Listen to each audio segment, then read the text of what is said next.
But yeah, so basically there are two types of the streams, the regular and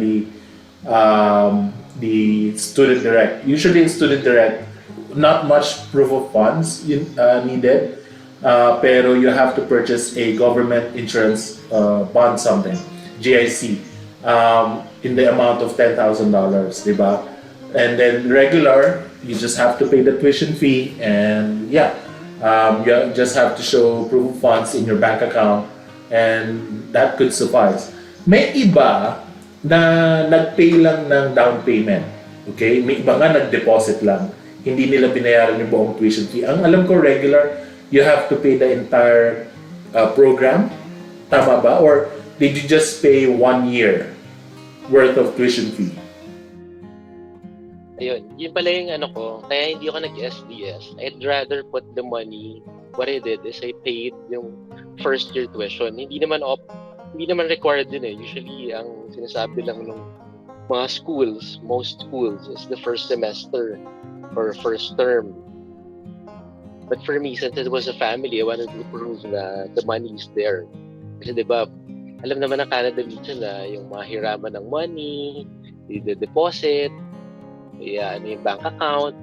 So, aware naman yung Canada with all those mga parang strategies ng mga students. So, ako, I wanted to show na, yeah, I paid. The money is there. It's already with the school. So, yun yung malaking factor na instead of SDS, nag-regular na lang ako and I paid 1 year. Oh, you paid 1 year lang. Tuition for the 2-year program. And how about you, Ben? Actually, I guess that's where I'm a little happy because all I really paid for was a down payment for the first semester. That's it. I eventually paid for my first semester's tuition because the school wanted it, but not because IRCC was saying we need proof of that. No. So, yeah, that's all I submitted. Yung proof of payment of the down payment of the first semester lang. And that was what, $2,000. It's still big, but it's not one whole semester. Yeah, diba? So basically, there are different types of payment. There are those required to pay the entire tuition fee for the entire program. There are those who are required to pay at least 1 year of schooling. And then there are those na nag-down payment lang. It depends eh. May mga iba talaga requiring, may mga iba okay lang. Now, we're done with the requirements of the school. Now, I would like to discuss lang about your personal selves na when you arrive here in Canada, of course, it's a transition. Benjan, I understand you arrived here in Canada September. Actually, August. You were already here August. I took a 14-day quarantine, so it felt like all of August na halos. Okay, and then because your schooling will start September, correct? Yeah. And then for Carlo, when did you come here in Canada? Ako, ito yung medyong kami talaga was really a tough one.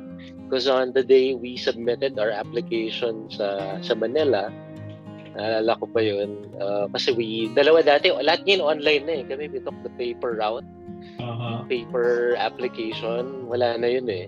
So, another story by itself yun. Pero, when we filed it, the following week, lockdown na.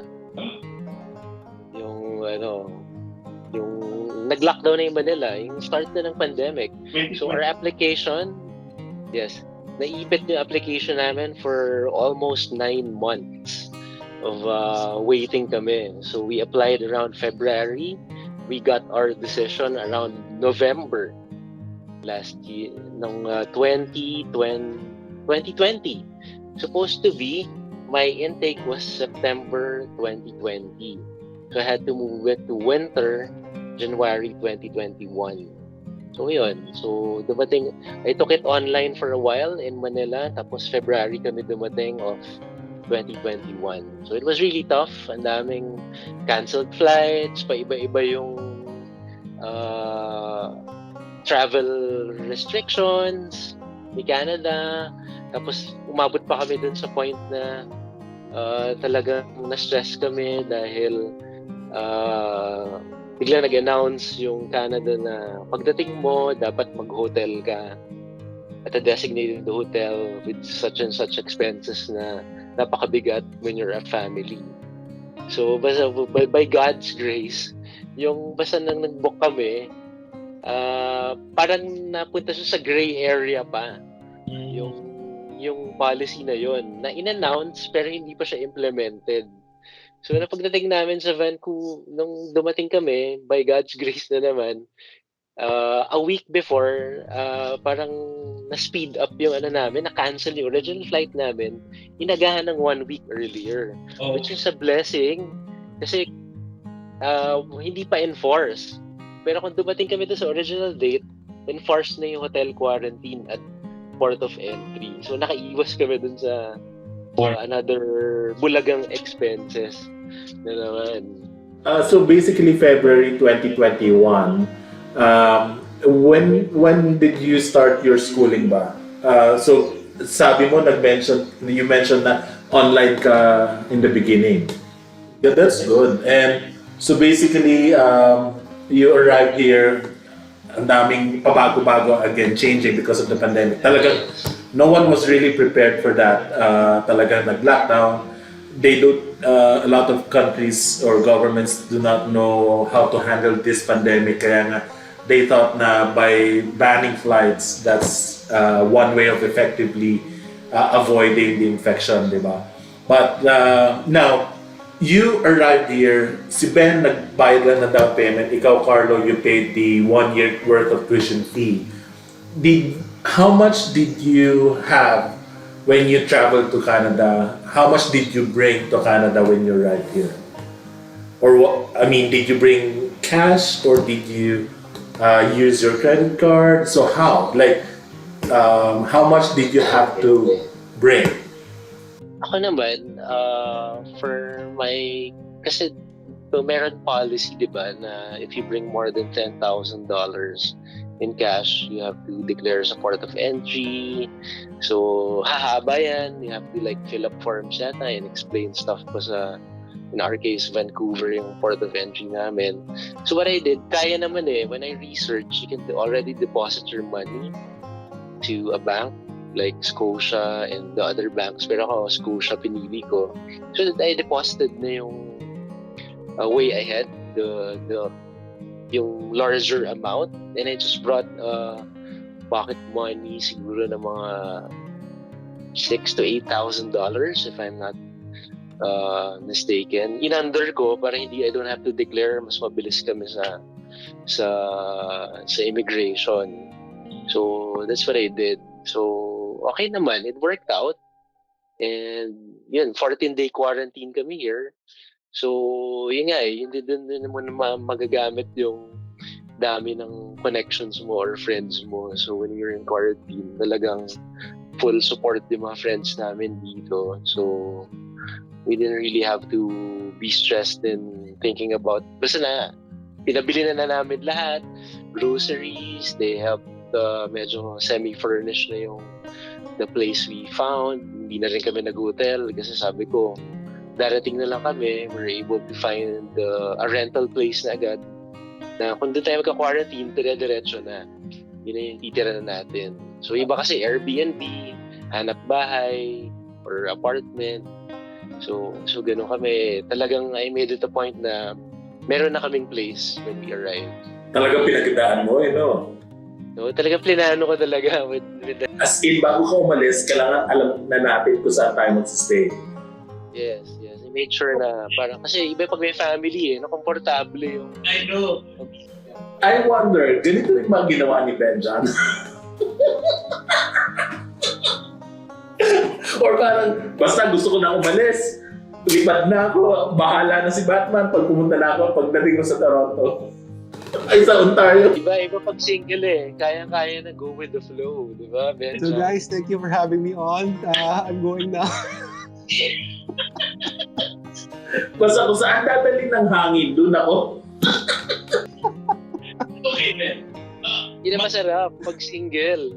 Oo nga, ganun talaga pag single. Kasi madaling mag-adjust ang single. Diba? Kasi nga, it works for you wherever you may be, diba? So, even if you stay if you're renting a room or renting a house, it doesn't matter. If your place is far from the schools, it doesn't matter. Kasi you can travel or you can commute by public transit. Question, Ben, how much did you bring to Canada noong 2021? No, because like Carlo, who does his research, I Sige, don't do ladies, any listen well. Sige, ladies. because I don't I don't do any research. So, magmukha tuloy nakakatawa yung kwento ko. How much did I bring? So, Carlo's right. There is a 10,000 Canadian dollar limit that you have to declare. You have to bring more than that. So, to be super safe, I brought with me $100. Yun lang. Cash. Yun lang ang dala ko. Okay. Cap. Kaya pa, Cap? Kaya ba? Galing. Diba? It gives parang, diba? Yun lang ang dala ko. Mga listeners, diba? Na, Yeah. No, if it worked for Ben, then it will work for everyone else, di ba? So, 100 USD, di ba? Bahala na. I mean, it worked for you, di ba? So, how? Sige, kwento. okay, continue your kwento. Not much left. So where did the rest of the money come? Like when did the rest of the money come? Thinking about it now, I could have just so the money was in my savings account. Which one? Philippines, as in BPI. And how did I plan this? No planning. I just brought my debit card with me, a BPI debit card with me here in the Philippines, in Canada. And I just thought, well, I'll just figure it out later. So how did I figure it out? Napadamay ko pa yung kapatid ko who was so happy he's there. Love you, bro. He had to go to BPI and tell them na he's my representative and he had to wire transfer yung pesos to my brand new Canadian bank account. And that's how I got the money into my account. And that's how I was able to pay for my tuition kagad. Thinking back to, I could have paid for my tuition para straight from my BPI account. I could have done that probably. Just didn't think about it. I was just more concerned about having the money in Canada as Canadian dollars. And that BPI card saved my life in quarantine. Unlike Sina Carlo, I guess God had other plans for me. He said, yeah, you have to go through the expensive quarantine. So I did. I did 3 days in a Toronto airport hotel. That cost me $1,000. That was just for 3 days. And I did another 11 days here in London in a cheaper hotel. But that's also, the 11 days also cost me total $1,000. That's $2,000 out of pocket. And yeah. And then of course, when you're there at the hotels, 11 days, they only give you food for breakfast. So you have cereal and milk and, a little bit of a cookie. And then for lunch and dinner, wala kang kakainin. So I was introduced to Instacart. We do Instacart and it's like $20 per grocery. Like, naiiyak na ako, bakit ang mahal?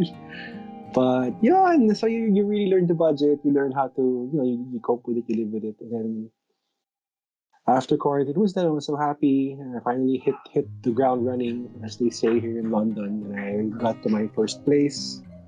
And then I found out my friend was here, yung kamabata ko. And then I moved closer to him. And you're right, because you're single, you don't do your research. I still live far from school. I didn't know where my school was. So my house is far, far away from where my school is. But then again, I guess God said, okay, tama na, I'll give you a break. You're fully online for both your semesters. And yeah, and one more break he gave me was where I study now, where I live now. It's like living in a movie set. Every day, ang ganda ng neighborhood when the seasons change. I saw when autumn came, the leaves were changing. That's not the best part of autumn. The best part is when the leaves start falling. Oh my God, ang ganda. I don't know if you guys have the same experience, but ganda lang. Of course, winter. Winter was, the first few weeks of snow was nice. Of course, ngayon, you're like, oh my God, tama na. Tama na. Summer, spring na sana, spring. Okay, quick question lang. In terms of, kasi si Carlo did his research eh. Ikaw ba, Ben, when you arrived in Ontario, in London, meron ka na ba place to stay? Di ba nag-quarantine ka sa hotel and then afterwards you were released? Meron ka na place to stay ba noong time na yun? Or did you have to find pa? So yeah, I forgot that part. Sorry. Ironically, of all the things I needed to research, that was the most I did with my research on, like where to stay. So yes, Filipinos pa lang. I already knew where to stay. Talaga, I already knew where to stay. Nakahanap naman ako ng place agad. So when I got out of quarantine, meron na. There was a place waiting for me. That's That wasn't too hard to arrange. It's actually easy to find a place. It's more of the question is how much are you willing to pay, diba? Oh yeah. So my first place was Sorry, you were saying? No, go ahead. So yeah, wala lang. My first place, okay, I guess God was still looking after me kasi I was paying a reasonably comfortable rate. And when I got to my new place kasi my friend lives near here so I moved to where he was thinking I would be close to my school, hindi pala. I still got a rate that was also just good. I was hearing kasi it would cost you this much and that much. I'm like, oh my God, ang mahal. And no, I haven't seen that rate yet. And I'm hoping to stay here until my studies finish. Okay. Or until I move to Winnipeg with Carlo. Joke ituloy yung pag-aaral ko kasi mura pala. Okay, my question is, quick question lang. Quick question lang. In terms of distance, ngayon, Carlo, are you doing online classes or physical in-person? The whole first year was online, and late last year they announced that we'll be going in person this January. But with Omicron, pinush back nila till February, let's see daw. So medyo sana nga ako as a family man, mas may advantage kasi na online kasi we get to take care of the kids and it's not harder to take turns with watching over yung children. So hopefully ituloy pa nila. Because I think IRCC announced you can still do online until August or parang a few weeks ago parang may bagong kasi yun yung alam ko na parang hindi hurdle para hindi ka makakakuha ng PGWP. Parang may parang deadline may technicality. So Ikaw, Ben, are you also doing online since you're right here? Yeah, the school announced that the first semester, yung fall semester 2021 will be online. And then they announced that the winter semester for 2022 would be blended, meaning partly online, partly in person. And then right before the semester started, the winter semester for 2022, the school issued an announcement that the semester will be fully online. So it's not inherent on any government announcement like they would monitor what the government will say. It's fully online whatever the government says. Whether they open up in January, February, all the way to April, the school would stay online talaga. So at least yung college ko, the business college.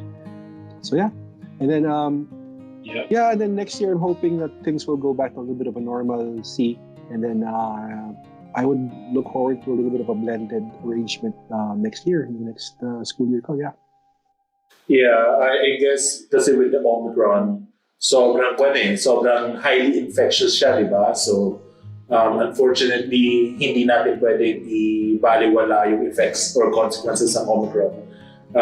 Like kami ni Carlo ngayon, we're isolating because we turned out positive, di ba? So, this is something that which is okay. Pero noong 2020, di ba, ang dami nating kilala. I mean, unfortunately, we've got good friends who actually succumbed because of COVID. Right now, with the pandemic still ongoing, talagang they have to avoid at all costs the infection rate. And one of those that they can avoid is by doing online classes, di ba? And unfortunately, you are missing out on that environment of going to school, meeting friends, you know what I mean? Yun yung maganda sana, especially you are establishing network. Ako, based from my experience, isa sa mga naging downturn or downside ng pandemic was yung interactions ko, appearances ko in court have been limited. As in, nag-appear kami in via video conference, yung interaction, yung personal interaction mo with other people, nawala. Diba? And because of the pandemic, a lot of trials have been adjourned. So instead of me observing yung running the trial, hindi ko nagawa because it has been adjourned. So, and then of course, network. Good thing was, I was able to network with students from UVA or yung University of Alberta na graduate ng law school. Tapos, parehas kami nag-appear sa court. So, meron ako sila. Yun yung network ko. Pero sa inyo sana, mas maganda talaga na meron kayong sariling network kasi you will be graduating in that program with them. Diba? So, the best people to work with are your classmates. Diba? So, now, I guess, in order for you to network, you have to really widen your network. How does it feel for the first few weeks or months? Benjan, especially you now, you're single, di ba? Wala kang kasama. How did it feel for you staying for the first few months here in Canada? Okay naman. The people I met were very accommodating naman. And so far, nothing. Wala. It's all good. I haven't really seen anything. If anything, parang, despite online learning and online work, I have a network of friends. I have yung kababata ko who lives nearby. I have office mates. I have a lot of Filipino office mates. And then, syempre yung network nila also became their husbands or their wives, and then their friends also became a little bit of my network as well. Sino pa ba? I have relatives. I didn't mention this. I have relatives in Toronto, in GTA. That's their Metro Manila. So in southern GTA, I have relatives there in Brampton, and they're always like, if you need anything, don't hesitate to call. We're here for you and all that. Plus, yun nga, my cousins are very motivating. They're very motivational. Like don't settle for you're worth more than you think you are. Don't think you're just a student. So like nagugulat ako with their advice. Like go for really go for gold. When you finish school, go for gold. Don't get bogged down by whatever it is you hear or see as a student. Now, it's all tough. Just take what you can. Ganun. Like, really go for gold na talaga because they think, my cousins are like, you're worth it. And, you can do better than whatever it is you're going to hear over there. So, yeah, I'm surprised that, it's actually very, very positive. You get the, yung usual na challenges, pangulila, you miss the comforts of home, you miss the stability of home, you miss the if there's a support system there for you always, it's home and they're not here, they're thousands and thousands of kilometers away na ngayon. So you really gotta step it up, in here, kasi kung hindi, you're gonna fall apart, you're gonna wanna go home na, sayang yung binayad sa'yo. So, yun, I mean, it's but other than that, you're finding strength in places. With you guys, talking to you guys, okay na ako, this is okay na, I feel better na, I'm not gonna go to sleep, I've never actually gone to sleep na naiyak ka, nangungulila ka, did I make a good reason? Did I do a good decision? Nabudol ba ako ni Canada or what? Wala naman, so, yun, yeah.